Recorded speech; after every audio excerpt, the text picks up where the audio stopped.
La habrían descrito como discreta, pero eso no alcanza. Ayora Valdivieso tenía una manera de entrar en una sala que parecía pedir permiso al polvo antes de respirar. Quien la conociera de verdad sabría que contaba los latidos cuando abría una caja de archivo, 1, 2, 3, para recordarse que lo frágil no se salva con prisa. Guardaba recortes de mareas en el bolsillo de la bata, como si el olor del Atlántico fuese una contraseña para empujar los días más pesados. Tenía una cicatriz fina en el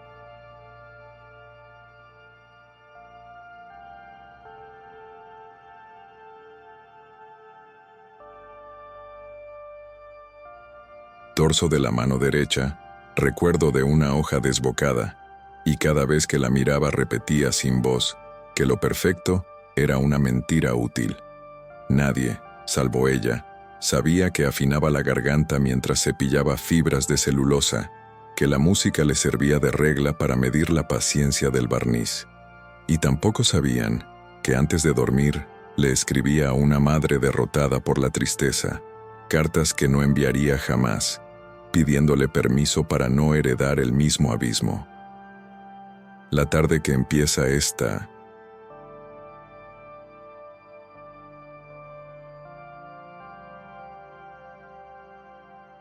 historia, Madrid tenía una luz de vidrio y una amenaza de lluvia que no se atrevía a caer.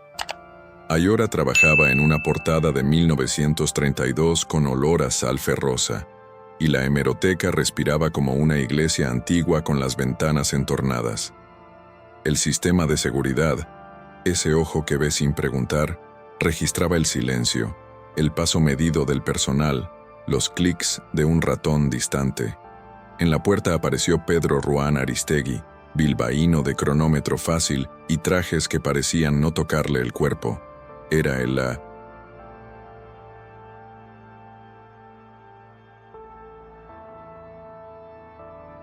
nombre que asustaba despachos y ablandaba consejos de administración. Un abogado financiero que trataba el tiempo como un activo y el afecto como un pasivo tóxico. Venía a revisar el avance de la digitalización que su fundación había financiado, pero en cuanto vio a Ayora inclinarse sobre la portada, lo que le interesó no fue el informe sino la precisión con que ella respiraba para no mover el polvo. Nadie lo notó, pero él sí. La devoción le inquietó más que cualquier auditoría. Lo que siguió se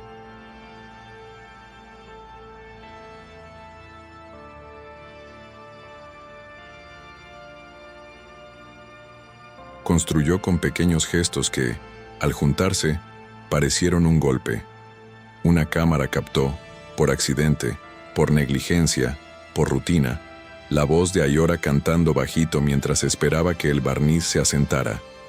Un asistente ambicioso, con hambre de chisme, extrajo el audio del circuito interno. Una cena entre becarios convirtió el secreto en rumor, y el rumor nació público en una red social antes de medianoche. Los pasillos de la hemeroteca se movieron con esa velocidad incómoda de las cosas que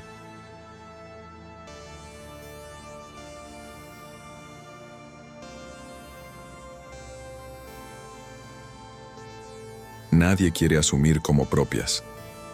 La restauradora que canta como si escondiera un puerto entero en la garganta, decían. Pedro Ruán escuchó el audio en su móvil, de pie junto a la ventana de su ático sin fotos, y supo dos cosas. Que aquella voz le había abierto una fisura donde él solo trabajaba con hormigón, y que el escándalo podía poner en jaque un convenio millonario a punto de firma. La fascinación se volvió riesgo en un solo clic. Ayora, que jamás había querido ser centro de nada, sintió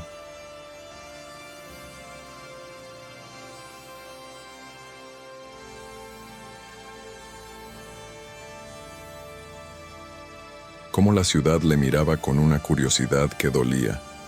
Lo que la hería no era la exposición, sino la caricatura, como si el oficio quedara reducido a un adorno para el video viral, como si su disciplina fuese una nota al pie de una anécdota sonora.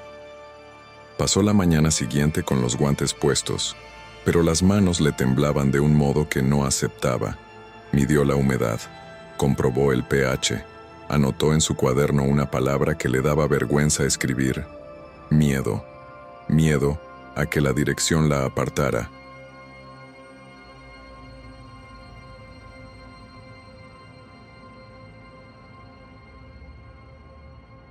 Por distraer, miedo a que la fundación de Pedro Ruán retirara el apoyo en gesto de control reputacional, miedo a convertirse en motivo de burla en ese micrófono abierto de lavapiés que le permitía, una vez por semana, no sentirse heredera de ninguna derrota. Y el miedo más íntimo, que Pedro Ruán la viera y no la viera, que la usara como un activo más en su portafolio de silencios comprados. Pedro Ruán llegó a la hemeroteca ese mediodía con una calma que era puro cálculo. Saludó a quien debía.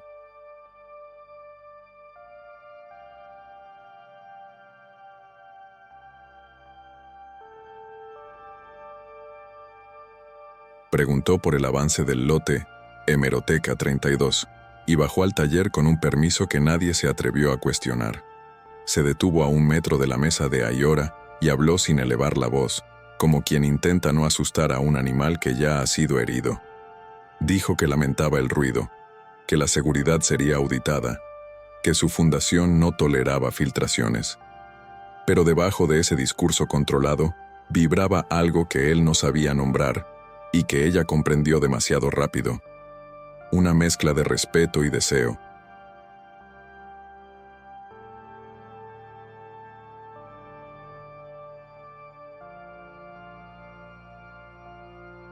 El tipo de atención que complica los temas serios. Ayora le sostuvo la mirada a lo justo, con la dignidad de quien se sabe en el centro de un malentendido. No soy un adorno de su proyecto, pensó. Él, que siempre ganaba por demolición, notó la resistencia y entendió que el problema no se resolvería con indemnizaciones. Allí empezó, sin fanfarria, el periodo más estrecho y verdadero de sus vidas. Antes de continuar con la historia, una pausa rápida. ¿Qué emoción te despertó este inicio?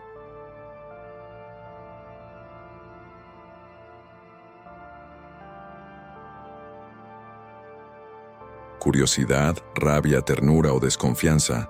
¿Y por qué? Cuéntanos en los comentarios cómo te sentiste y qué esperarías de Ayora y de Pedro Ruán en el próximo giro. Tu opinión ayuda a que este canal siga vivo y profundo. Si aún no lo hiciste, suscríbete y activa las notificaciones para no perder los próximos episodios. Cada semana traemos relatos que remueven, cuestionan y transforman. Quédate hasta el final. Hay una revelación que te va a sorprender y quizá te haga ver a los protagonistas con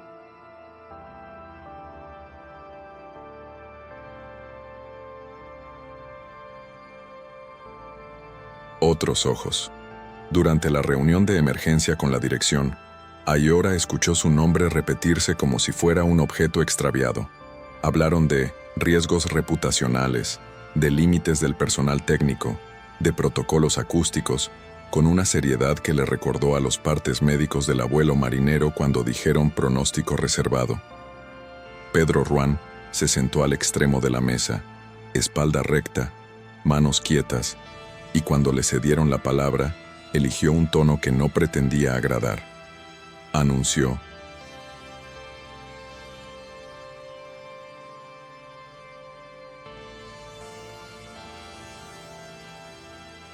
una auditoría independiente del circuito de vigilancia ofreció cubrir los costos y, sin mirarla, dijo que el talento de la restauradora era parte esencial del proyecto. La sala se aflojó 1 milímetro, lo suficiente para que Ayora respirara. Pero él añadió algo más. Propondría que Ayora apareciera con nombre y oficio en la presentación pública del convenio. Aquello sonó noble y peligroso al mismo tiempo. A ella le cruzó una corriente de orgullo y de miedo, porque ser visible era también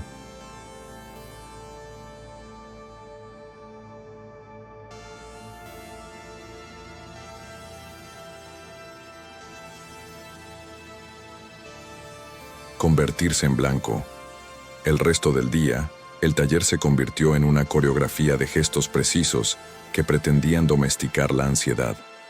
Ayora ajustó lámparas, Cambió la hoja del bisturí, midió niveles de iluminación como si calibrara un latido. La ciudad afuera hacía ruido, pero dentro del cuarto el sonido era el de la fibra levantándose como piel que recuerda una herida. Se obligó a pensar en tareas mensurables: consolidar bordes, reparar lomos, desacidificar papeles, tareas que no opinan.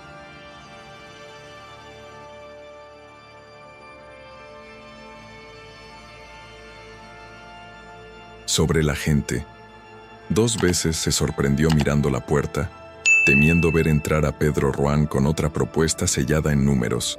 Lo vio al atardecer, sin traje, con una camisa arremangada que parecía humana por primera vez. Se acercó despacio, pidió permiso para observar y sostuvo el silencio el tiempo justo para no presionarla. Fue entonces cuando Ayora pensó una frase casi infantil: si habla bajo, quizá no quiera aplastarme. Y ese pensamiento le pesó como si traicionara años de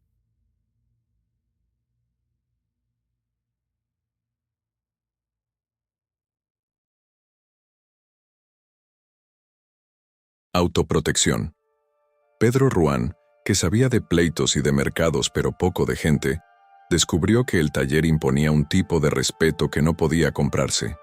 No entendía el lenguaje de las encuadernaciones, pero veía en Ayora algo que reconocía de su deporte: constancia sin épica, una disciplina que nadie aplaude porque rara vez se ve.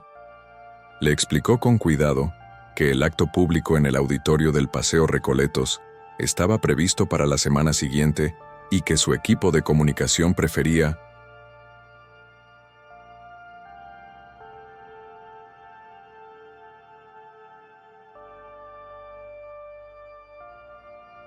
minimizar el ruido. Ella preguntó qué significaba minimizar. Él no adornó. Significaba controlar el relato, evitar que el video se impusiera al trabajo. Quiero que presentes tú, con tu nombre, tu oficio y un fragmento del proceso, dijo. No como adorno, como socia. La palabra quedó flotando entre el polvo y la lámpara, brillante y peligrosa. Ayora no contestó enseguida. Midió la humedad, anotó un valor cualquiera y se permitió admitir que una parte de ella quería ese lugar. Aquella.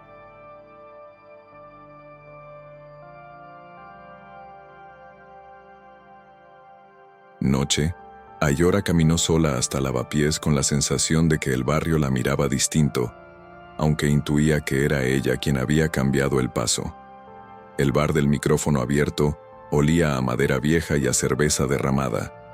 Allí nadie preguntaba apellidos. Subió al escenario sin presentar credenciales y cantó un bolero sin aspavientos, cuidando cada sílaba como si fuese un borde deshilachado. Mientras cantaba, pensó en la madre a la que escribía cartas mudas, en el abuelo al que quería pagarle la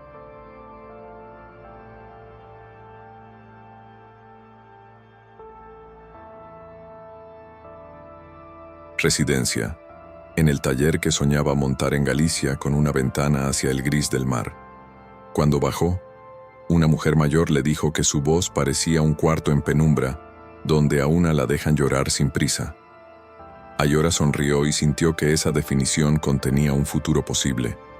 De vuelta a casa, revisó la cuenta bancaria con un fastidio aprendido y calculó con sobriedad cuántos meses de alquiler quedaban si todo salía mal. Pedro Ruán no durmió. En su ático sin fotos, abrió carpetas de otra.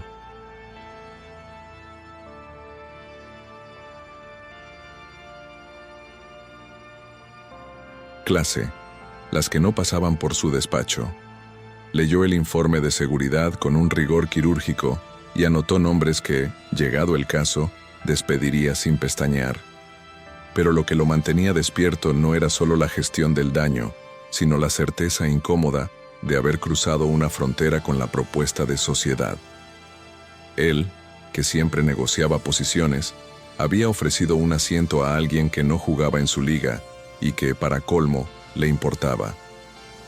Revisó su agenda, canceló una cena con inversores y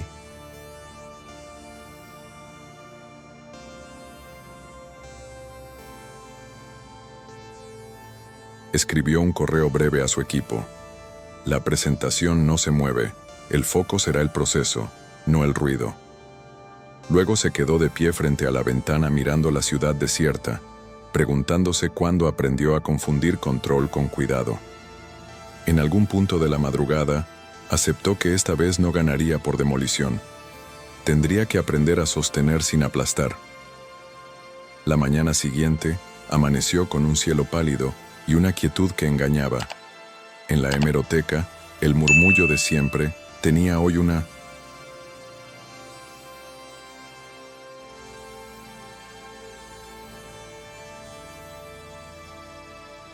tensión elástica, como si cualquier gesto pudiera hacer saltar un hilo. Ayora llegó temprano, dejó la mochila junto a la mesa de luz y se puso los guantes con un cuidado casi ceremonial, intentando que el ritual le devolviera la normalidad. El jefe de sala pasó a saludar sin mirarla a los ojos y dejó sobre la mesa un papel con el cronograma del acto en recoletos. Tiempos, responsables, indicaciones de sonido, una nota ambigua sobre gestión de expectativas mediáticas. Ella leyó despacio.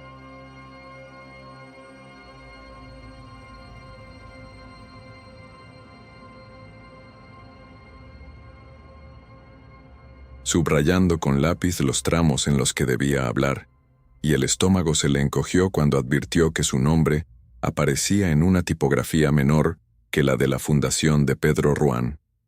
No era una tragedia, pero era un síntoma. La desigualdad se cuela por esas cosas mínimas que revelan jerarquías sin necesidad de gritos. Respiró hondo, apoyó la palma sobre la portada de 1932 y recordó por qué estaba allí. Rescatar memoria, no pedir permiso para existir. Pedro Ruán apareció a media mañana con 2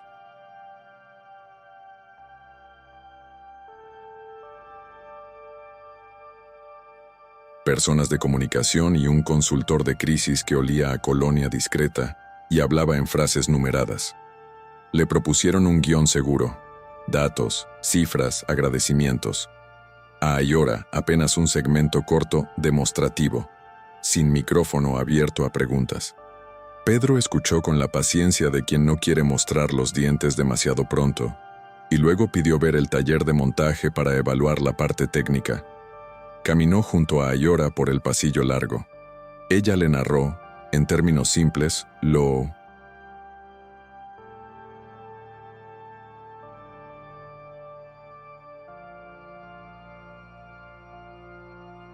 que pensaba mostrar. La limpieza por zonas, el método de refuerzo de fibras, una breve explicación de cómo el papel, cuando se humedece lo justo, recupera la dignidad. Él asentía sin interrumpir y, cada tanto, preguntaba si había forma de que el público entendiera el valor del tiempo en ese proceso. Sin tiempo no hay rescate, dijo ella. En ese intercambio, algo se alineó. Ya no eran el financiero y la restauradora, sino 2 personas intentando que un trabajo hable por sí mismo y sobreviva a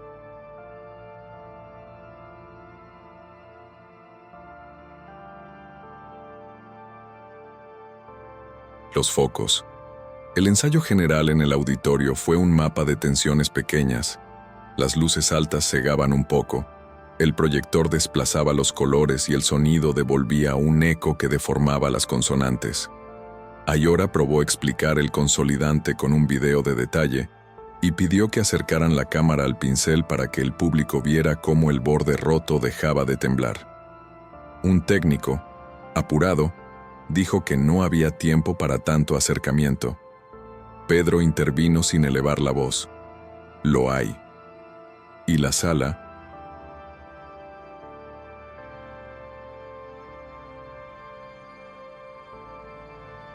se aquietó lo necesario para que el operador hiciera el enfoque correcto. Ayora lo miró, agradecida, pero no se permitió confiar. Sabía que los mismos que hoy cedían 1 minuto mañana podrían reclamar 5. En un descanso, recibió un mensaje del bar de Lavapiés. ¿Vas a cantar esta semana? Dudó en contestar. Temía que esa parte de su vida contaminara la otra, o viceversa. Guardó el móvil y volvió al escenario de prueba con la sensación de estar cruzando un puente estrecho al que no se le puede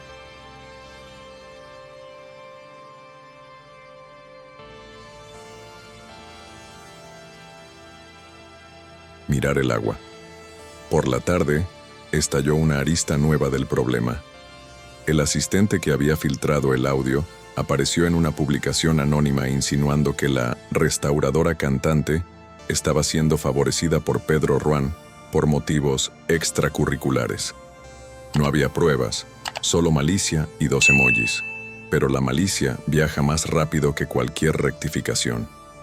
Ayora, que había aprendido a dudar de los halagos, sintió una rabia precisa, de esas que no hacen ruido, y decidió que no se oe.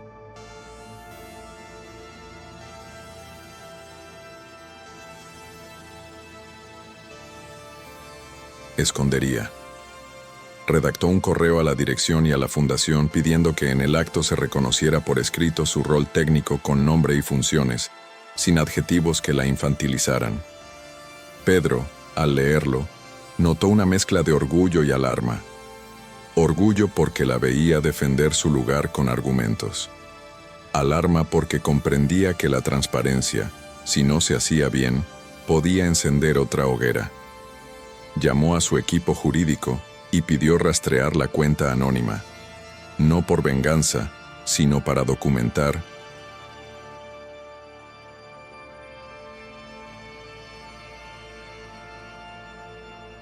el patrón de fuga. Era su lenguaje: trazar líneas, nombrar responsables, sostener el frente sin prometer milagros. Esa noche, Ayora volvió al micrófono abierto, no para exponer su herida, sino para recordar que su voz no dependía de ningún convenio. Cantó sin presentarse, con la calma de quien se sabe dueña de su espacio aunque el mundo no lo reconozca. Un hombre en la barra le preguntó si había visto el rumor. Ella asintió, pagó su bebida y cambió de tema. Al salir, el aire húmedo de Madrid le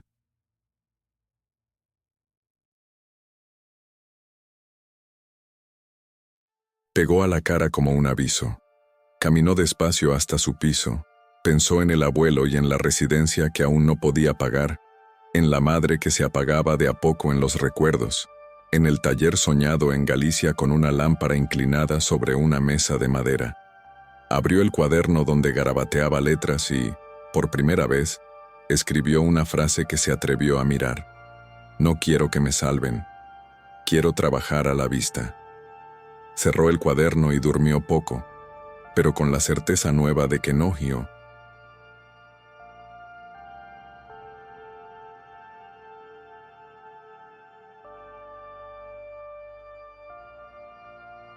negociaría su nombre a cambio de silencio.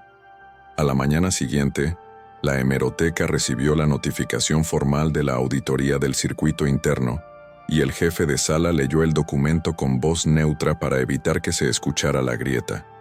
El texto hablaba de procedimientos, pero lo que estaba en juego eran personas. ¿Quién había decidido extraer el audio? ¿Quién lo compartió? ¿Quién se benefició del escándalo? Ayora trabajó con la máscara puesta, no por química, sino por pudor. Sentía que la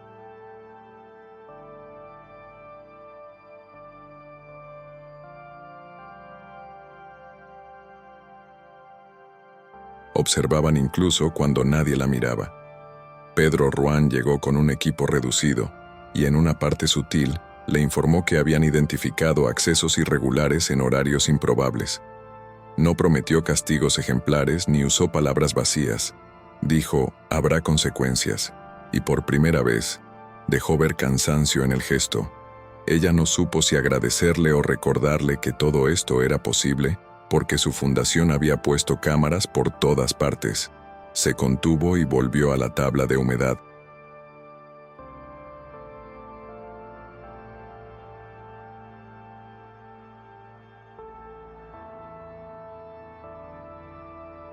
Aproximando el trabajo a la única certeza que la sostenía, el tiempo exacto que necesita un papel para no romperse.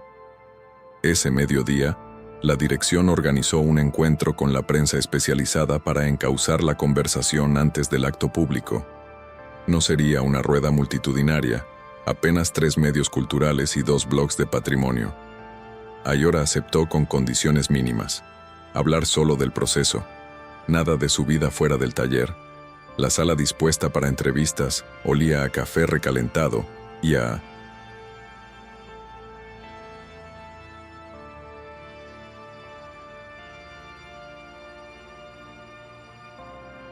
fieltro nuevo. Sobre la mesa, un dossier con fotografías en alta resolución del antes y después. El primer periodista, de barba blanca y paciencia, le preguntó cómo se restaura sin borrar la historia de las heridas. Ella respondió con calma: no se trata de dejar perfecto, sino de estabilizar para que el tiempo no termine de destruir. Pedro observaba desde un rincón, en silencio, y descubrió que escucharla lo concentraba del mismo modo que una complicada negociación. Había que entender capas.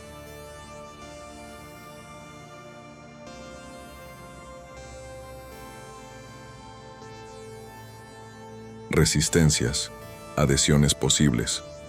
Cuando un bloguero intentó deslizar el chisme del audio, Ayora lo desvió con firmeza. No es relevante para el papel ni para el archivo. Y allí, en esa negativa, se ganó un respeto sobrio. Por la tarde, mientras cerraban el taller, se desató un episodio que dejó herida visible. La responsable de comunicación, presionada por el consejo de la fundación, sugirió a Ayora vestir más acorde para el acto, algo menos de taller, más de escenario. No fue una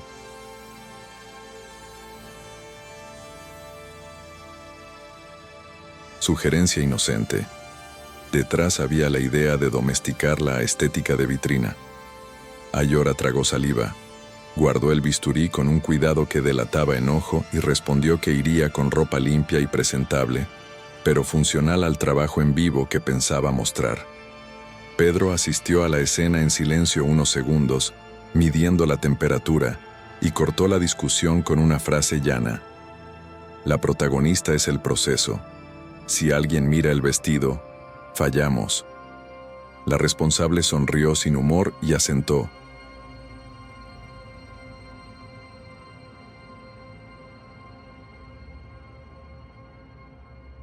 Anotando algo que seguramente sería un correo pasivo-agresivo después. Ayora sintió un alivio corto, seguido de desconfianza. Sabía que Pedro podía protegerla de un comentario, pero no del sistema que produce esos comentarios. Aún así, esa pequeña defensa le aflojó el pecho lo suficiente para terminar el día sin temblar. Esa noche, Pedro Ruán se permitió caminar sin destino por el barrio de las Salesas, sin escolta, como si la ciudad pudiera prestarle un rumor que no fuera el de los balances.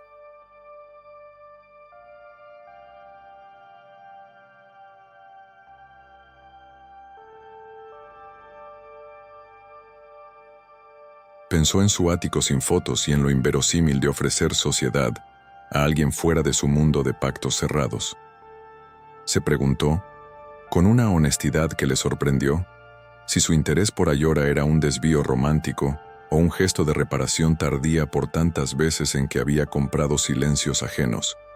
Recordó la única vez que guardó una carta de su propia madre, una nota escolar amarillenta donde ella había escrito: «Haz lo correcto, aunque te cueste». Revivió la frase con un malestar tierno.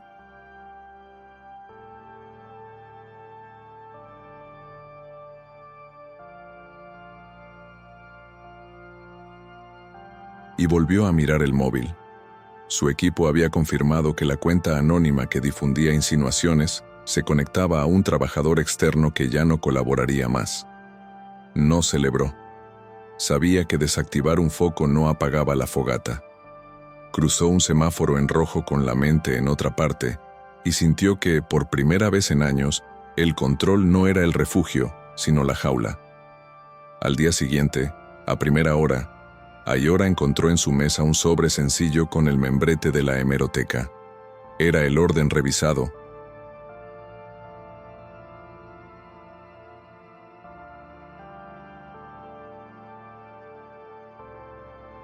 del acto, ahora con su nombre en tipografía idéntica a la de la fundación, funciones precisas y un apartado que decía copresencia técnica.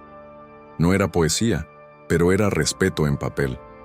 También había una nota breve del jefe de sala. Tu trabajo habla. Nosotros también debemos aprender a escucharlo. Guardó el papel en su cuaderno como quien guarda una prueba de vida. Mientras ajustaba la lámpara, entró Pedro con un termo de café que no sabía a corporación. Le preguntó si quería ensayar una última...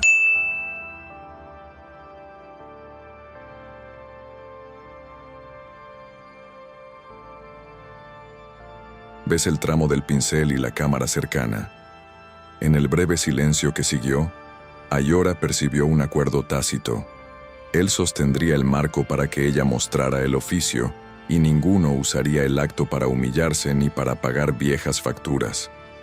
Fue una calma pequeña y suficiente, lo bastante para que ambos entendieran que, llegado el momento, la verdadera prueba no sería de brillo, sino de carácter.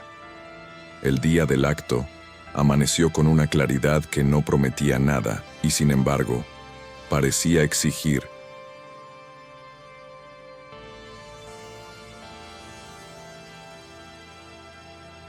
Precisión. En el auditorio de Recoletos, los técnicos desplegaron cables como raíces, el regidor probó las luces una y otra vez y el proyector tosió hasta estabilizar colores. Ayora llegó con una mochila que no pesaba tanto por los útiles como por la responsabilidad. Dentro llevaba el pincel fino, el consolidante en un frasco etiquetado a mano, 2 espátulas y una pequeña muestra de un lomo deshecho para mostrar el antes y después. Vistió pantalón negro y blusa lisa, zapatos cómodos, cabello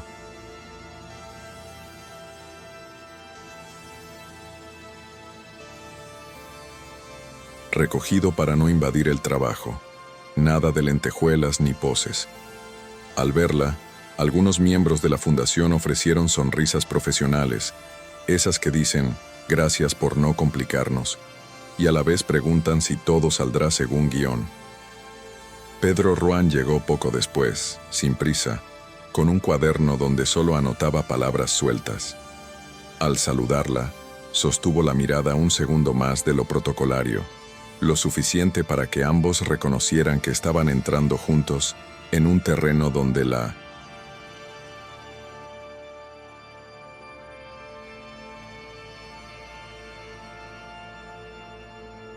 confianza se prueba en público y el error se paga con interés. En la prueba de sonido, el micrófono devolvió una sibilancia que mordía las consonantes, y durante varios minutos la escena fue un debate técnico que habría agotado a cualquiera. Ángulos de cámara, balance de blancos, distancias de enfoque.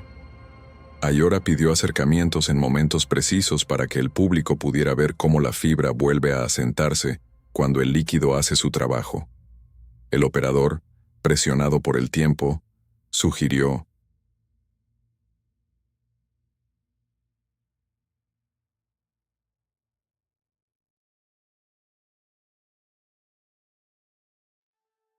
dejarlo en un plano general. Pedro intervino con pocas palabras. El detalle sostiene la credibilidad. Sin él, esto es publicidad. Nadie discutió. Mientras ajustaban el último foco, apareció una pareja de periodistas culturales. Hicieron preguntas correctas, centradas, hasta que uno deslizó la que venía flotando en la ciudad. ¿Temen que el video filtrado eclipse la presentación? Ayora respiró, eligió no indignarse y dijo que el proyecto trataba de memoria y cuidados, de no borrar heridas.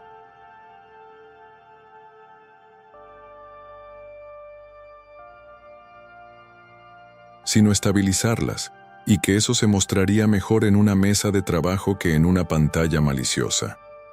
Pedro añadió que la auditoría seguía su curso y que los responsables ya no formaban parte del círculo.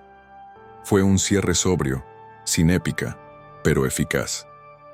Media hora antes de abrir puertas, una asistente corrió al escenario con un gesto alterado que no logró esconder. El frasco del consolidante de repuesto había desaparecido del backstage. No era un desastre, porque Ayora llevaba la muestra.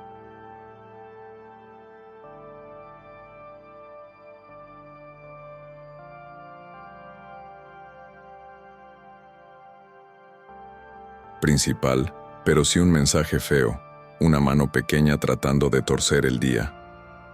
Ayora sintió en el pecho esa mezcla de rabia y lucidez que la había sostenido tantas veces. No dramatizó.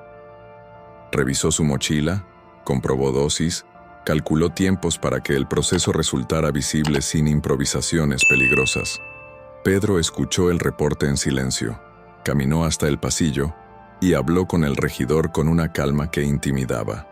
Pidió revisar accesos y preparar un sustituto por si algo fallaba. De regreso,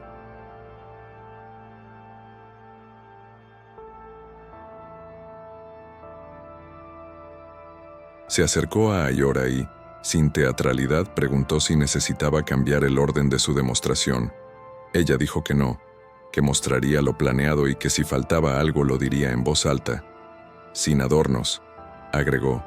Sin adornos, repitió él. Y en esa repetición, más que complicidad, hubo un acuerdo serio, la claridad como única defensa. Cuando las puertas se abrieron, el auditorio se llenó con un público mixto, personal de archivo, estudiantes de conservación, curiosos de prensa y ese puñado de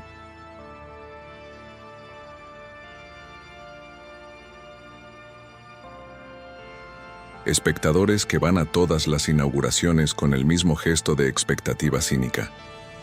En la primera fila se sentó el jefe de sala, tieso de nervios, y 2 filas más atrás una mujer mayor con bufanda naranja que Ayora reconoció del bar de lavapiés.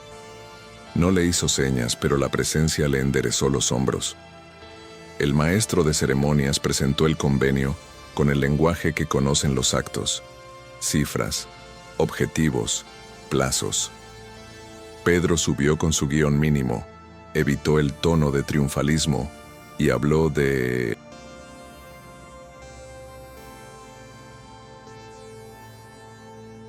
responsabilidad cultural, de custodiar lo que nos cuenta cuando ya nadie está para contarlo. Nombró a Ayora con el mismo tamaño que a su fundación y la invitó a ocupar el centro. No hubo aplausos por cortesía, sino un rumor contenido, como si el público ajustara su expectativa. Ayora caminó hasta la mesa de luz con los guantes en la mano, los levantó sin afectación y antes de empezar, explicó en 2 frases qué verían y por qué importaba. La demostración comenzó con un silencio que hizo audible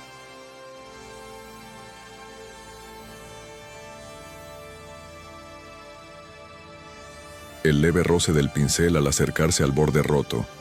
La cámara, obediente, se acercó lo suficiente para que en la pantalla se viera el temblor inicial y el modo en que, al contacto exacto, la fibra dejaba de abrirse. Ayora habló poco, solo lo necesario. Nombró el consolidante, el tiempo de espera, el porqué del movimiento en abanico, la importancia de no corregir lo que pertenece a la biografía del papel. De pronto, una luz lateral parpadeó y el eco devolvió una vibración incómoda. El público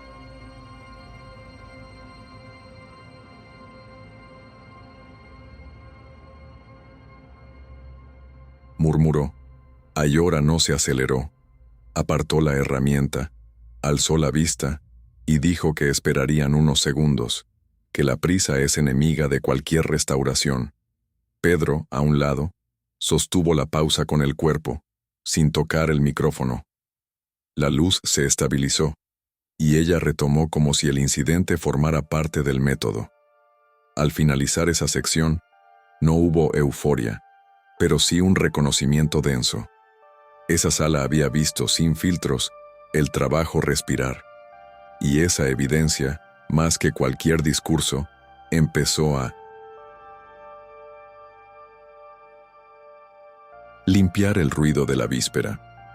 La segunda parte de la presentación fue una conversación breve moderada por el maestro de ceremonias, y allí asomó la arista que todos temían. Un académico de voz grave preguntó si no era excesivo convertir a una restauradora en cara visible de un convenio pensado, según él, para infraestructuras y no para artesanías emocionales. El auditorio se tensó como cuerda afinada demasiado. Ayora sostuvo el micrófono con firmeza y respondió sin elevar el tono. Dijo que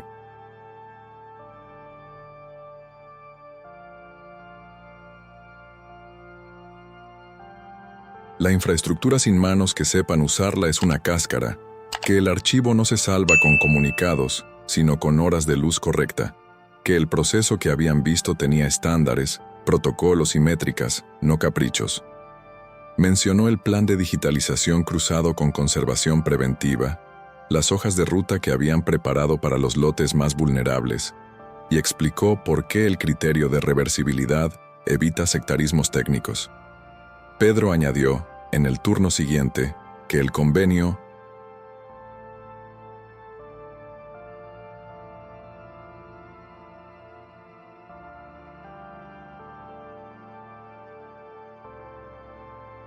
contemplaría una figura de copresencia técnica en todas las presentaciones futuras, con nombre y firma, para que la autoría del trabajo quedara asentada. No hubo aplausos ruidosos, pero sí un asentimiento colectivo que fue, en ese contexto, la defensa más limpia. El cierre del acto pareció ir sobre rieles hasta que, en la penúltima diapositiva, un móvil sonó con el tono odioso de las notificaciones virales, y en la pantalla de un asistente apareció, en grande, el viejo video filtrado con un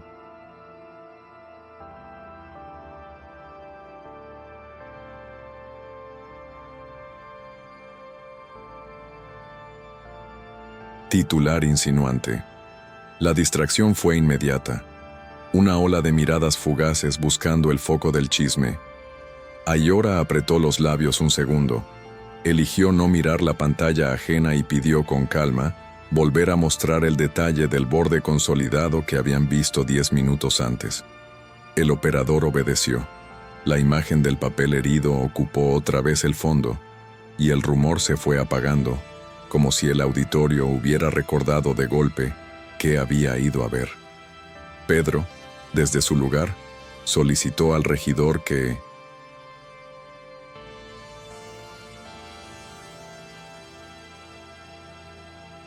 descartara la última diapositiva de protocolo y cerró con una frase seca.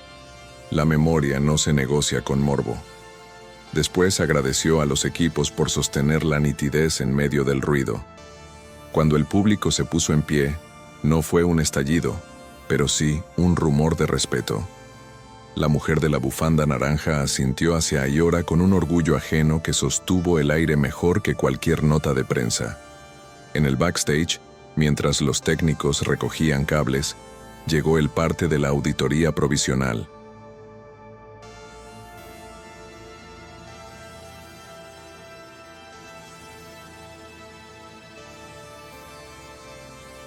El frasco desaparecido había sido hallado en una papelera del vestíbulo, sin abrir, y las cámaras mostraban una sombra reconocible de la responsable externa que el día anterior exigió vestir más de escenario.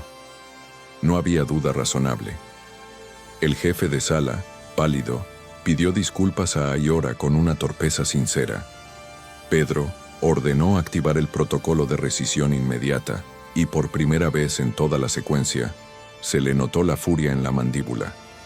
Ayora no celebró la pequeña victoria. Estaba demasiado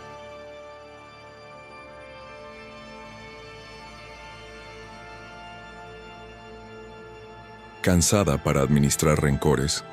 Preguntó si la sustituta que había preparado el equipo técnico sería necesaria para próximas prácticas y se aseguró de que el taller quedara cerrado con inventario doble. Antes de irse, pasó la mano por la mesa de luz como quien toca una baranda antes de bajar una escalera oscura. Al salir al pasillo, recibió un mensaje del bar. Cuando quieras, el escenario es tuyo. Miró la hora, pensó en la jornada y respondió con una promesa simple. Esta semana vuelvo. En modo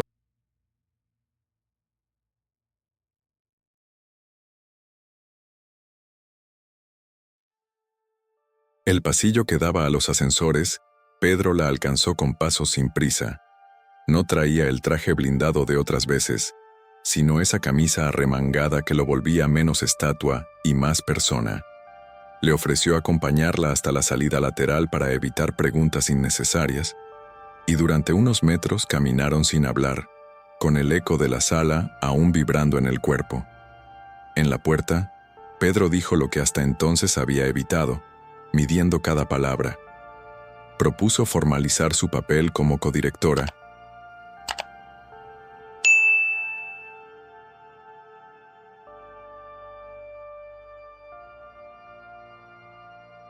Técnica del programa de conservación del convenio, con retribución acorde y autonomía definida para el taller, dejando claro que no esperaba gratitud ni favores personales a cambio. Ayora escuchó con el cansancio honesto de quien ya no quiere malentendidos y puso límites con la misma claridad. Aceptaría si el contrato reconocía su autoría en publicaciones y si se establecía un canal donde los equipos de base tuvieran voz. «No quiero que esto me borre», dijo. Pedro afirmó con la cabeza. «Ni yo».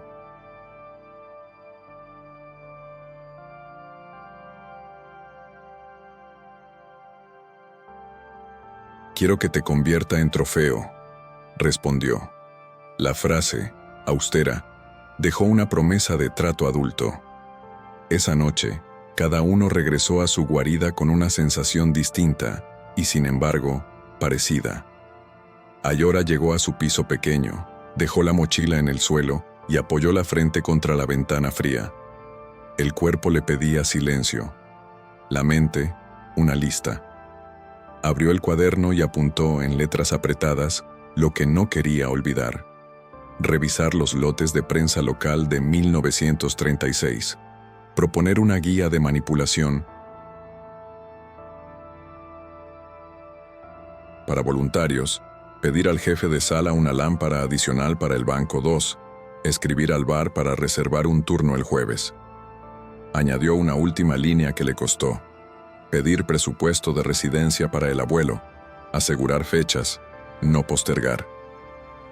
En el ático sin fotos, Pedro dejó el cuaderno sobre la mesa y, sin whisky ni pantallas, se sentó a la oscuridad un momento largo. No pensó en la firma ni en la foto del convenio, sino en la frase que había repetido en el escenario. La memoria no se...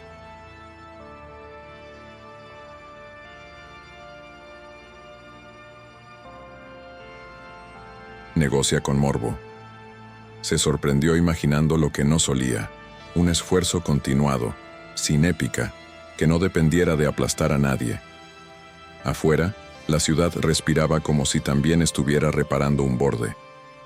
A la mañana siguiente, el borrador del contrato llegó por correo con copia a dirección ilegal, y Ayora lo leyó en el banco de la cocina mientras el café se enfriaba sin permiso. El texto era limpio, con cláusulas precisas sobre autoría, atribución en publicaciones, autonomía del taller y...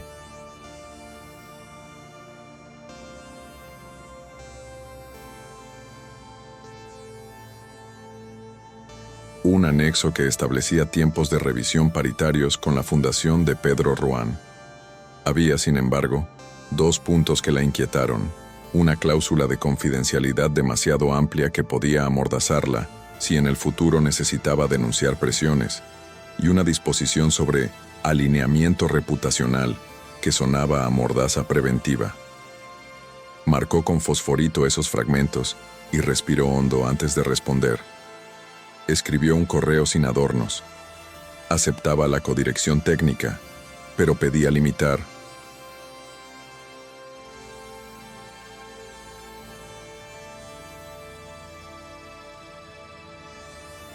La confidencialidad a datos sensibles y eliminar el alineamiento reputacional, sustituyéndolo por un compromiso mutuo de transparencia ante incidentes. Lo envió con un temblor controlado. Minutos después, Pedro llamó. No habló del orgullo que sentía ni de impresiones. Preguntó con respeto qué formulación le parecería justa y cómo proteger a la vez al equipo y al archivo. Ayora, sorprendida por el tono, propuso una redacción concreta, y él dijo, «De acuerdo», sin convertirlo en pulso. Colgaron.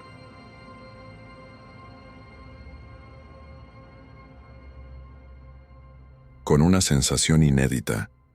Habían negociado sin que uno aplastara al otro.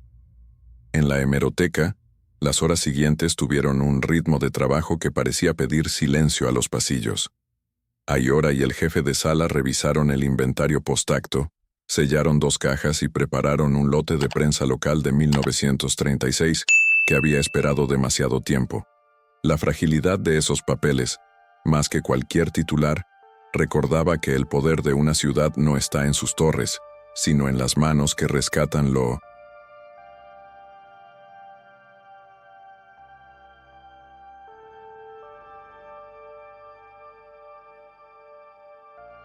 que se deshace. Un grupo de voluntarios jóvenes llegó para entrenamiento y Ayora improvisó una clase breve. Habló de la luz, del pH, de la tentación de acelerar, del «eso no se hace», que se aprende cuando un borde cede por orgullo.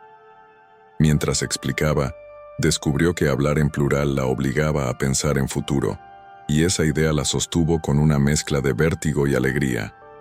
Al salir al pasillo, se cruzó con Pedro y con el responsable jurídico, que traían un contrato revisado con la cláusula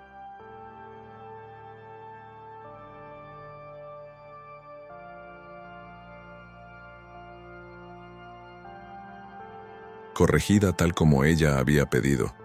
El abogado intentó añadir un matiz técnico. Pedro lo detuvo con un gesto mínimo y miró a Ayora como quien entrega una llave sin proclamas. Ella leyó, comprobó la enmienda y firmó en firme, con la certeza de que un papel, a veces, protege de otros papeles. Esa tarde, Ayora tomó un tren a Galicia para visitar al abuelo y preguntar por la residencia. En el vagón, el paisaje cambió de ladrillo a verde húmedo, y ese tránsito le ordenó la respiración. Llevaba una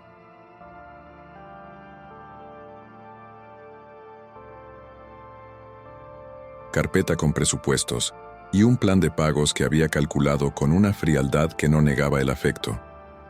Era su manera de no desarmarse ante la culpa. En Cangas, el aire salado no necesitó metáforas. Estaba ahí, pegado a la piel, recordándole que los deseos también huelen.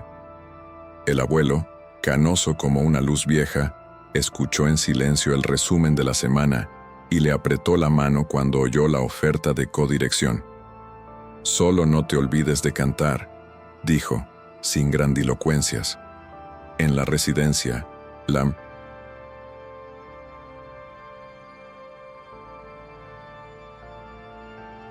directora fue clara y humana. Había plazas, pero la lista era larga. Con el nuevo contrato, Ayora podría asegurar una habitación en 3 meses si no surgían urgencias. De regreso a casa, ella abrió el cuaderno y anotó fechas, llamadas pendientes y una línea que le dio miedo escribir. «Si el trabajo me pide Madrid, que el mar siga en el bolsillo». Esa noche durmió en la habitación de su infancia, mirando una grieta del techo que conocía de memoria, preguntándose cuánto de su vida se sostenía por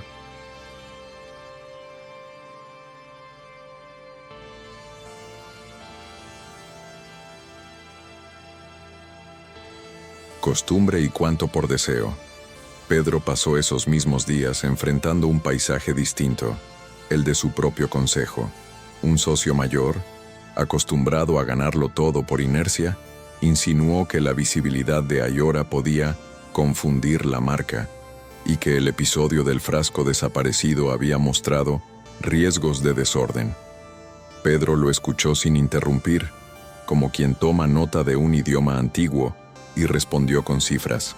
El impacto positivo del acto, la mejora en la relación con instituciones, el LI.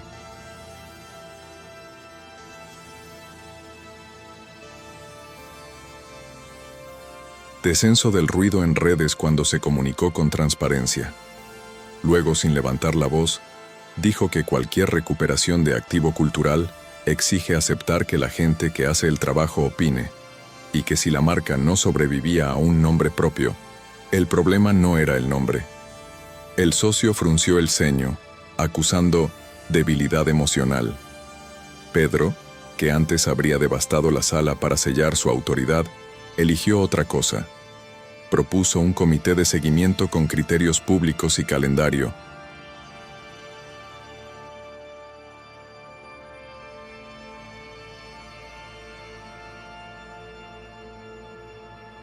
Compartido, para que nadie tuviera que adivinar intenciones. Al terminar la reunión se quedó solo un minuto mirando la ciudad desde el ventanal. No pensó en victorias, pensó en sostener, literalmente, como quien aguanta un marco para que otro trabaje con precisión sin que se le venga el mundo encima. El jueves Ayora volvió al bar de Lavapiés con una calma que no era indiferencia, sino decisión. Subió al escenario sin anuncio, pidió un micrófono que no gritara y cantó un bolero que solía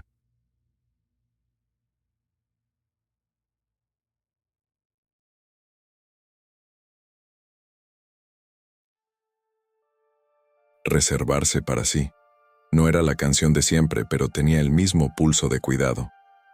Entre el público había rostros nuevos que la miraban con una mezcla de curiosidad y respeto.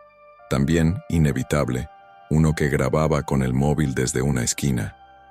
Ella no lo detuvo. Terminó el tema y en lugar de huir, habló dos frases claras: que su trabajo en la hemeroteca no necesitaba épica, que el canto era su manera de medir el aire y que ninguna de las dos cosas iba a servir al rumor. Dejó el escenario.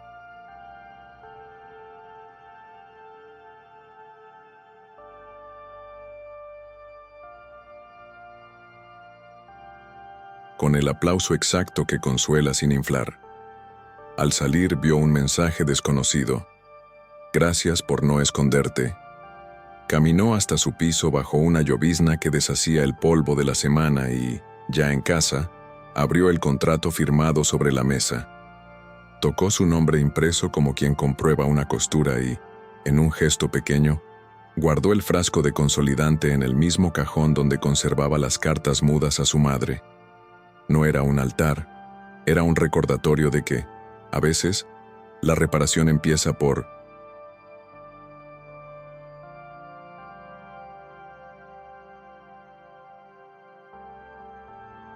nombrarse sin permiso.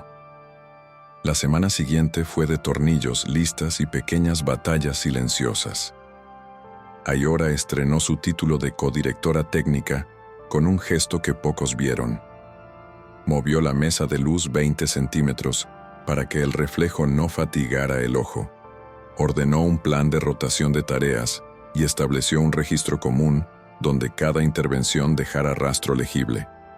Eso, que parecía burocracia, era dignidad. No todos lo recibieron bien. Un conservador veterano refunfuñó que tanta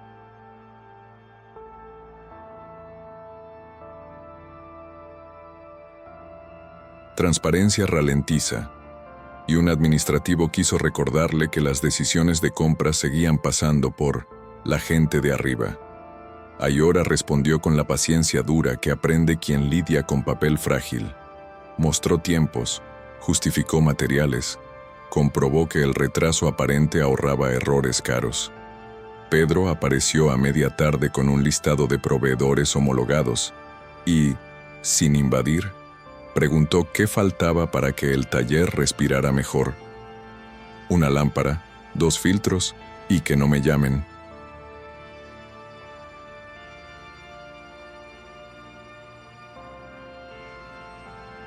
Adorno, dijo ella, mitad en broma, mitad en serio.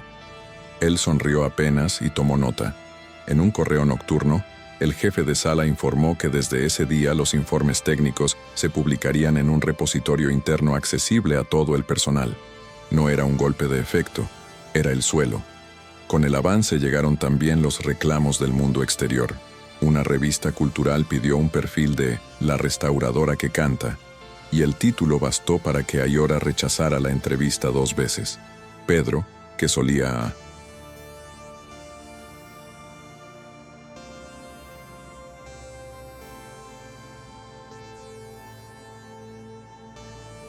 entender la prensa como vector de riesgo, le preguntó si aceptar bajo condiciones muy acotadas podría ayudar a blindar su trabajo de futuras caricaturas. Ayora, que había aprendido a decir que no sin pedir disculpas, trazó 3 reglas: hablar solo del proceso, incluir al equipo en las fotos y que el pie de página citara la codirección técnica por su nombre. La periodista, inicialmente poco entusiasta con tanto límite, se encontró con una historia que, paradójicamente, era más interesante.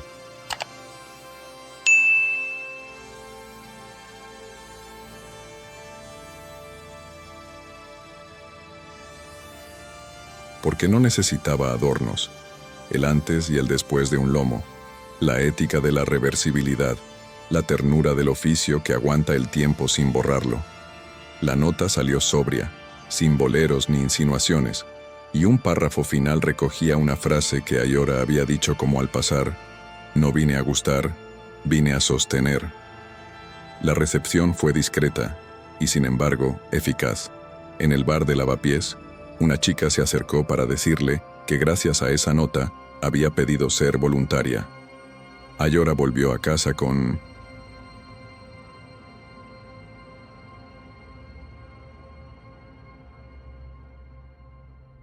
una certeza simple. Cuando los límites están claros, la voz no se pierde, se afina. La tarde en que el verano fingió volver, el sistema de climatización de la sala de prensa histórica falló con un chasquido tonto que nadie oyó a tiempo. En media hora, la humedad subió como una marea dentro de un vaso, peligrosa por lo silenciosa. El sensor pitó tarde y fue un pasante el que, con reflejo de miedo, corrió a avisar. Ayora llegó primero, olió el cambio antes de leer el porcentaje y activó el plan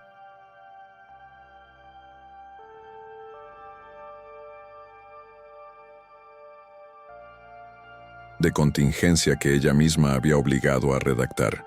Ventilación controlada, aislamiento de lotes en contenedores, traslado de las cajas más vulnerables a la sala contigua con humedad estable.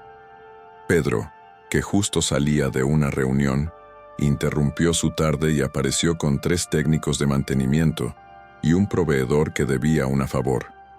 No hubo épica. Hubo mantas, toallas, plásticos y cintas. Hubo también decisiones antipáticas: suspender el acceso del público, aceptar que el acto previsto para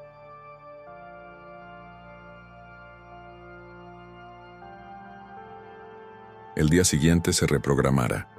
Ayora dirigió sin gritos, con instrucciones claras y un reloj mental que medía en segundos lo que otros miden en horas. Pedro la siguió sin invadir, cargando cajas, sosteniendo puertas, llamando a quien había que llamar. A medianoche, el nivel se había estabilizado. Nadie sacó fotos, solo quedaron el olor a humedad cayendo y 8 personas sentadas en el suelo, respirando como si hubieran devuelto a un enfermo a su cama. En ese descanso trémulo, con la sala aún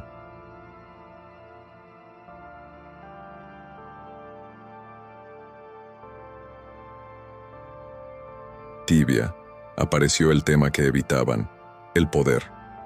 Un voluntario, extenuado, bromeó con que, sin el señor de los trajes no lo habríamos logrado tan rápido. Ayora le lanzó una mirada que no hería, pero corregía. Pedro, incómodo, habló primero. Dijo que el acceso a recursos había ayudado, sí, pero que sin el protocolo, la lectura del aire y la calma del taller, el dinero habría sido solo ruido. Ayora respondió sin suavizantes: el dinero compra ventiladores, no paciencia. Y si la paciencia no manda,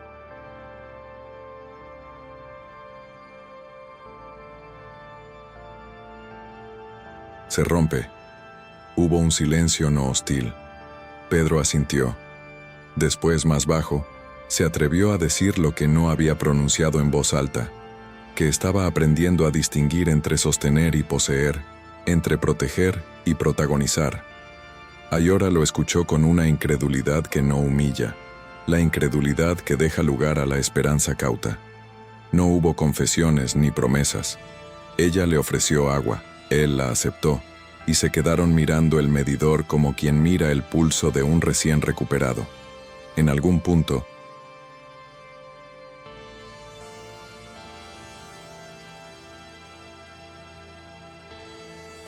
la tensión entre ellos cambió de nombre. Dejó de ser amenaza y se volvió responsabilidad compartida. Esa clase de vínculo que no necesita etiquetas para ser real. A la mañana siguiente, con los niveles ya domados, hubo que dar la cara. La dirección pidió un comunicado y Pedro propuso que lo firmaran juntos. Codirección técnica y fundación, con detalle de medidas, tiempos y próximos pasos. Ayora añadió un párrafo que en otro contexto habría sido impensable. Reconocimiento explícito al equipo de 1900.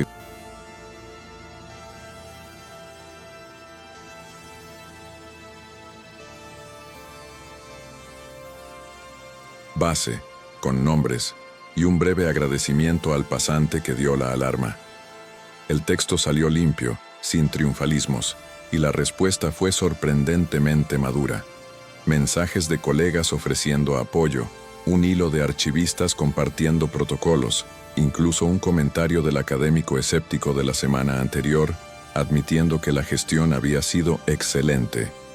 El socio del consejo que acusaba debilidad emocional, escribió en privado a Pedro preguntando si no sería mejor no exponer tanto.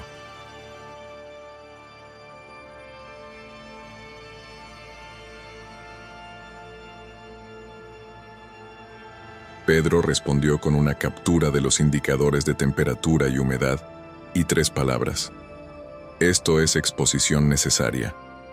Cuando colgó, miró el taller desde la puerta y vio a Ayora, de espaldas, ajustar una lámpara nueva que ya no deslumbraba. Pensó sin rubor que aquello, una lámpara exacta, un borde estable, un nombre propio bien puesto, era lo más cerca que había estado de una victoria que no necesitara aplausos. El ministerio anunció una gala de patrimonio para celebrar alianzas.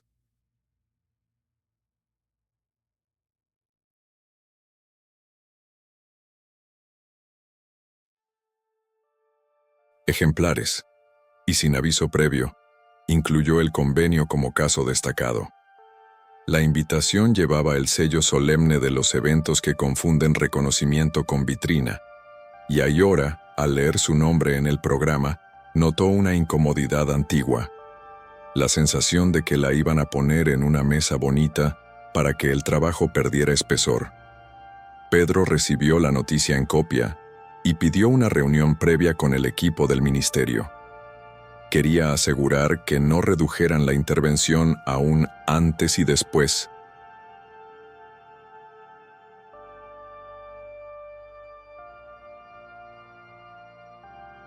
Sin contexto, la funcionaria a cargo sonrió con ese tacto institucional que evita comprometerse. Habrá videos, testimonios breves y una foto de familia. Ayora insistió en que, si debía hablar, mostraría procedimiento, no eslóganes, que la memoria no cabe en una diapositiva. De camino a la hemeroteca, Pedro le preguntó si deseaba declinar. Ella respondió que no huiría del foco, pero que no regalaría su trabajo a una coreografía que la volviera decorado. En el ascensor, el espejo les devolvió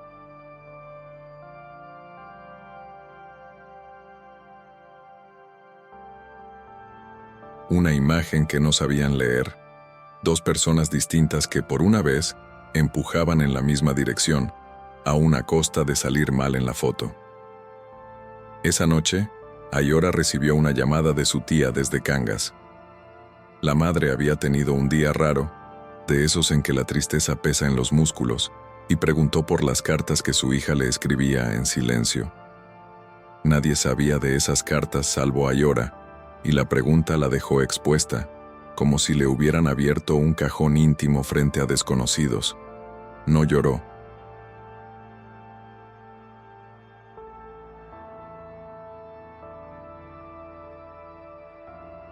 Se sentó en el suelo, apoyó la espalda en la cama y respiró hondo para no caer en la culpa heredada.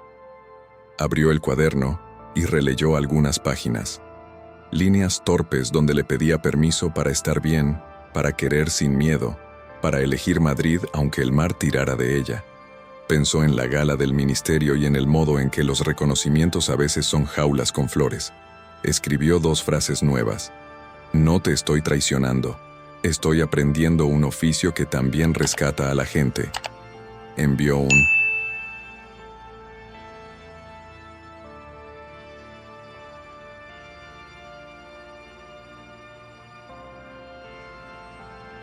mensaje breve a su tía, prometiendo visitar pronto.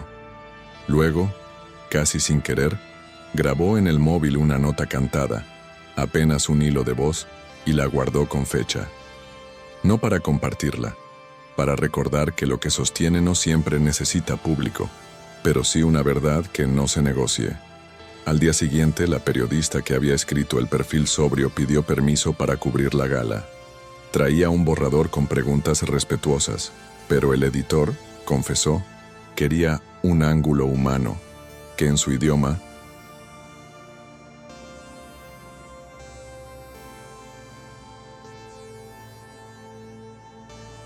significaba exprimir la intriga. Ayora aceptó hablar con una condición nueva, que el artículo incluyera un apartado didáctico con enlaces a protocolos abiertos y una entrevista breve a un voluntario. Pedro, al enterarse, ofreció abrir el repositorio interno con acceso temporal para que la pieza pudiera mostrar más que un rostro. El editor, tentado por la primicia técnica, tragó su apetito de melodrama.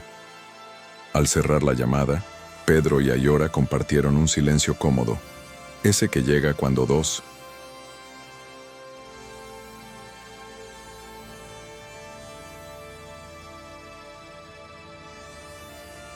personas entienden que la mejor estrategia es simple, dejar que el trabajo hable.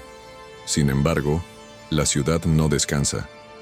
La cuenta anónima que había insinuado favores reapareció con un montaje de imágenes sacadas de contexto. Esta vez, Ayora no respondió.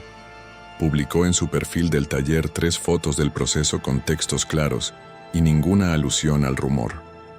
Pedro replicó el hilo desde la fundación y añadió un enlace al plan de contingencia de humedad. No fue trending, fue útil. Y esa pequeña victoria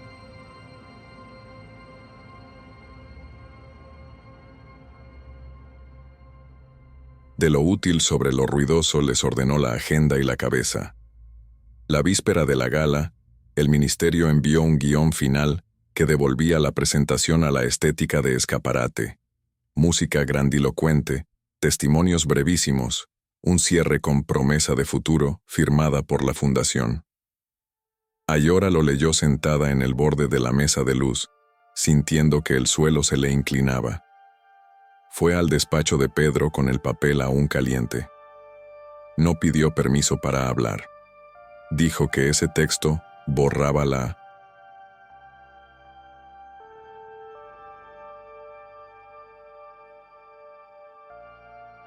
codirección técnica, que convertía meses de aprendizaje en una postal, que la promesa de futuro sin compromisos verificables era humo. Pedro la dejó terminar, y entonces hizo algo que rara vez hacía. Llamó en altavoz a la funcionaria, y con tono firme propuso un cambio sustancial. 3 puntos. Reconocimiento explícito de autoría técnica, 1 minuto de detalle de proceso con cámara cercana, y un anuncio concreto de becas para formación de restauradores, financiadas por la Fundación y auditadas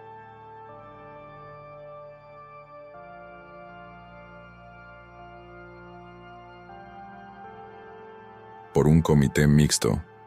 Hubo resistencia burocrática, hubo también silencio al otro lado, de esos que indican cálculo. La funcionaria pidió 1 hora, volvió con un «aceptamos» sin entusiasmo.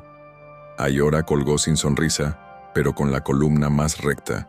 No se trataba de ganar una pelea, se trataba de no entregar el sentido. El día de la gala, el teatro olía a terciopelo guardado y a perfumes que tapan nervios. Los trajes brillaban y los zapatos mordían alfombras nuevas. En el backstage, Ayora repasó su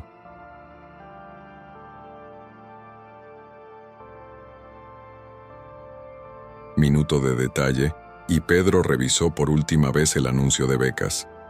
Antes de salir, él le pidió algo que no estaba en su manual, que si el sonido fallaba, mantuviera la calma del taller, esa que ordena el aire sin levantar la voz. Ella asintió. Cuando los focos se abrieron, el maestro de ceremonias recitó la letanía habitual y dio paso al caso ejemplar. La cámara, obediente por fin, mostró el borde que respira, el pincel que apenas toca, el tiempo que hace su trabajo. Ayora habló con esa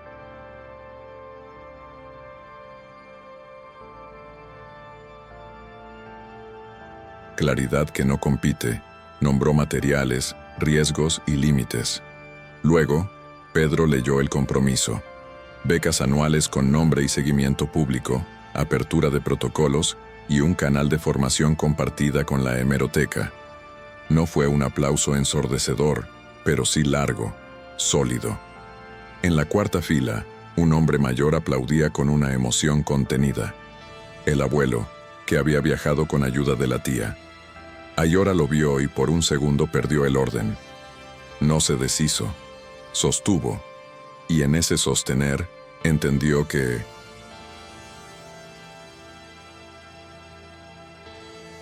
el final aún no llegaba, pero el sentido ya estaba puesto en el sitio correcto. Después de la gala, el teatro se vació despacio y el aire quedó lleno de conversaciones que no sabían dónde aterrizar. En el pasillo lateral, el abuelo abrazó a Ayora con una ternura franca, sin palabras largas, y ella sintió ese tipo de alivio que no necesita público. Pedro se acercó con discreción, saludó al hombre con el respeto de quien reconoce una autoridad que no sale en fotos, y prometió organizar la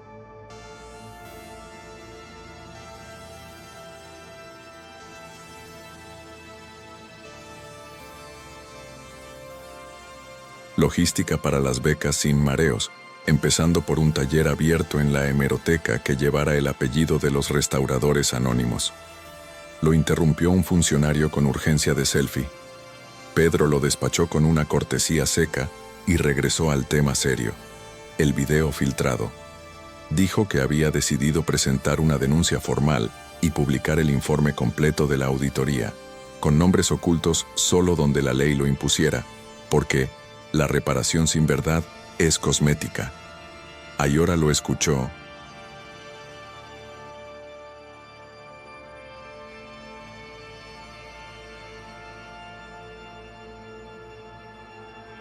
Sin devoción y sin cinismo, entendía el costo y también el gesto. De regreso a casa abrió las ventanas pese a la noche fría, dejó el programa de la gala sobre la mesa y escribió a bolígrafo 3 líneas privadas. No soy adorno, no eres jaula. Esto que estamos haciendo tiene que sobrevivir a nosotros. Los días siguientes fueron menos dramáticos y más definitivos. La fundación lanzó las becas con una convocatoria clara, el ministerio subió el segmento del procedimiento sin cortar, y la hemeroteca,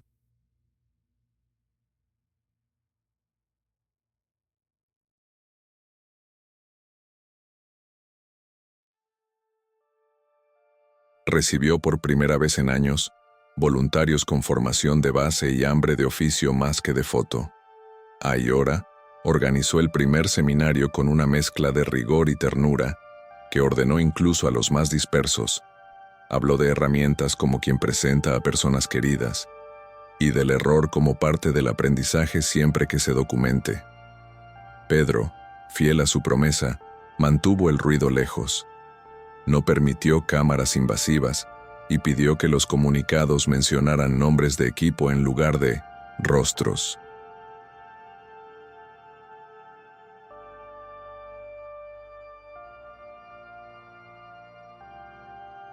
Emblemáticos. Aún así, la cuenta anónima reapareció una tarde con la vieja cantinela del favoritismo. Esta vez, las respuestas llegaron de otros. Archivistas, alumnos, la periodista sobria, incluso el académico escéptico, que escribió que el mejor desmentido es un borde que deja de abrirse ante 100 testigos. Ayora leyó esos apoyos sin embriagarse. guardó capturas en una carpeta discreta, titulada Evidencias de cuidado, y siguió lijando una espátula que ya no cortaba como debía. En el bar de 1960,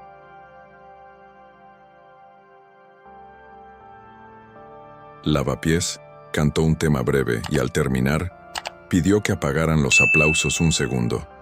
Hoy celebremos el trabajo de quienes no se ven. En medio de esa estabilidad frágil, llegó la noticia que dobló la semana por la mitad. La residencia en Galicia confirmaba una plaza para el abuelo si la familia mantenía el plan de pagos. Ayora viajó con papeles ordenados y una emoción tranquila que no se finge. Firmó documentos, acomodó ropa, dejó un frasco de colonia en la mesilla y un recorte de la gala.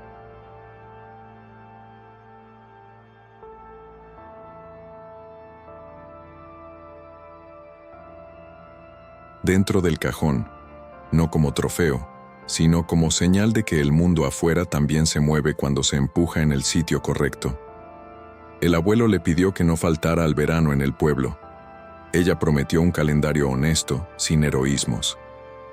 Pedro la llamó al salir de la residencia para decir que el informe de la auditoría había sido publicado, con medidas disciplinarias ya ejecutadas y un protocolo nuevo de uso de cámaras. Menos vigilancia, más control humano en zonas sensibles.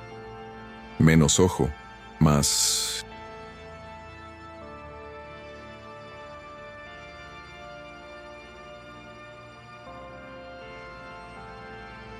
criterio, resumió. Ayora no sabía si llamarlo madurez o aprendizaje caro, pero aceptó que era un paso. Colgó y caminó hasta el puerto. El olor del mar le hizo entender que no se trataba de elegir entre Madrid y Galicia como bandos enemigos, sino de llevar el mar como herramienta, no como coartada. De vuelta en el tren, escribió en su cuaderno: «Mi oficio no es esconder, es revelar sin romper». El cierre de ciclo llegó en forma de acto pequeño, casi doméstico. La presentación de los primeros.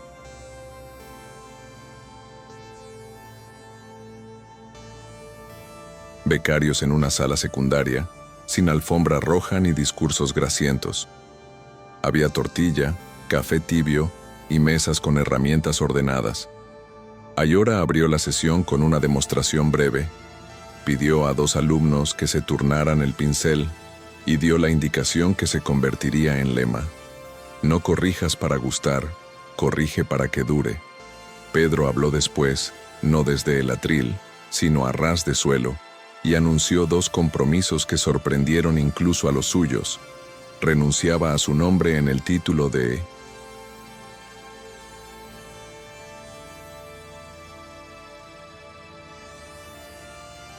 las becas pasarían a llamarse Programa Taller de Memoria y publicaría el presupuesto detallado de la fundación relativo al convenio, auditado por el comité mixto. No hubo cámaras suficientes para hacer de aquello un suceso, y quizá por eso fue importante. Al final, un becario preguntó, con pudor, si Ayora cantaría. Ella dudó, miró a Pedro, que no intervino, y aceptó con una condición: que mientras cantara, uno de ellos siguiera consolidando el borde en silencio, para recordar que el oficio no...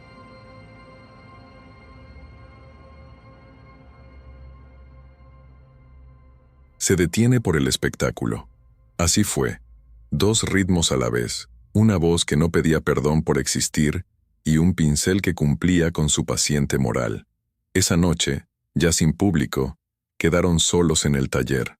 Fuera, Madrid hacía su rumor, y adentro, la lámpara nueva dibujaba un círculo de trabajo que parecía un puerto. Pedro apoyó la espalda en la pared como quien no necesita controlar nada para estar presente.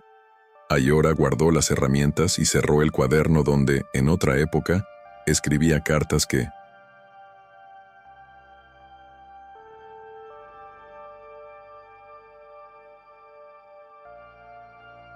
no enviaba. Hablaron poco. Él le contó que había puesto una foto en su ático por primera vez, el equipo de base alrededor de la mesa, sin él en el centro. Ella dijo que pensaba abrir, En unos meses, un turno semanal para vecinos mayores que quisieran aprender a cuidar papeles familiares, con becarios como tutores. Se miraron con una claridad que no explica futuros, pero reconoce lo vivido. No hubo declaración romántica, ni beso que salve. Hubo un gesto más raro. Pedro le pidió permiso para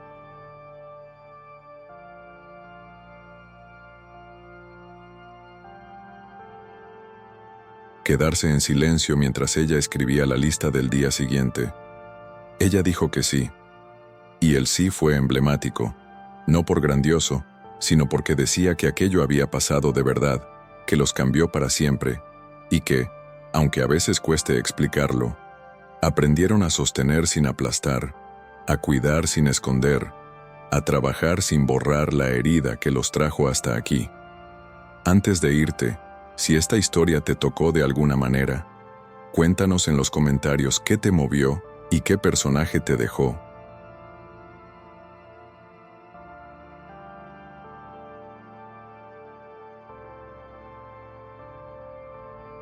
Pensando.